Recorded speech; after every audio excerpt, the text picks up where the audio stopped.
জিবরিল আমার পরে উম্মতকে কে দেখা রাখবে? লানত আমাদের জিন্দগি, লানত আমাদের জিন্দগির উপরে। এমন জিন্দগির থেকে জমিন ফাইটা মরা যাওয়া উচিত।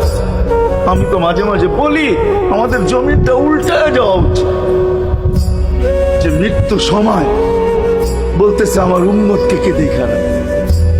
জিবরিল ছুটা গেছেন, ছুটা আসছেন, আল্লাহ জবাব পাঠাইছেন, লা আতরুকু উম্মাতাকা ফারদা ওয়ালা ওয়াহদা।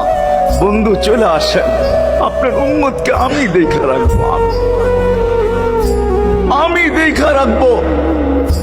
হায় হায়, সবাইকে সালাম দিছেন একবার বা দুইবার, সবার দুরুদ পড়ছেন তো আল্লাহ একবার বা দুইবার, সালাম পড়ছেন কোন নবী রসুলের উপরে একবার কি দুইবার।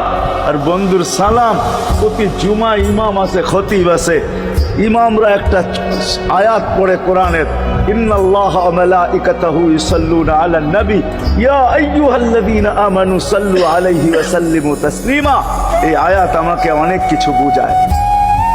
ইমাম ওলামারা, আলেম ওলামারা বলবে এই আয়াতে আমাদেরকে দুরুদ পড়ার হুকুম দিছেন, আমিও বলবো দুরুদ পড়ার হুকুম দিছেন। কিন্তু আমার প্রশ্ন আছে এখানে, আমার প্রশ্ন, আল্লাহ আমাদেরকে পড়তে বলতেছেন, ঠিক আছে, আমরা কয়দিনই থাকবো আর কয়দিনই পড়বো?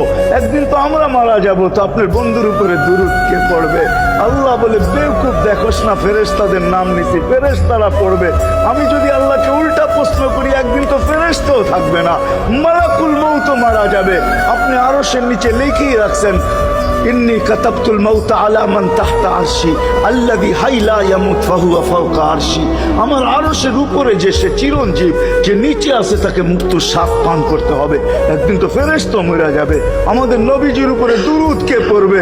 আল্লাহ বলে, গন্ড মূর্খ, তুই দেখোস না প্রথম আমার নামটা আল্লাহ লেখা আছে, ইন্নাল্লাহা, আমি আল্লাহ পড়তে থাকবো, আমি আল্লাহ চিরঞ্জীব, আমার বন্ধুর দুরূদ কখনো বন্ধ হইতে দেই না আর দিব না।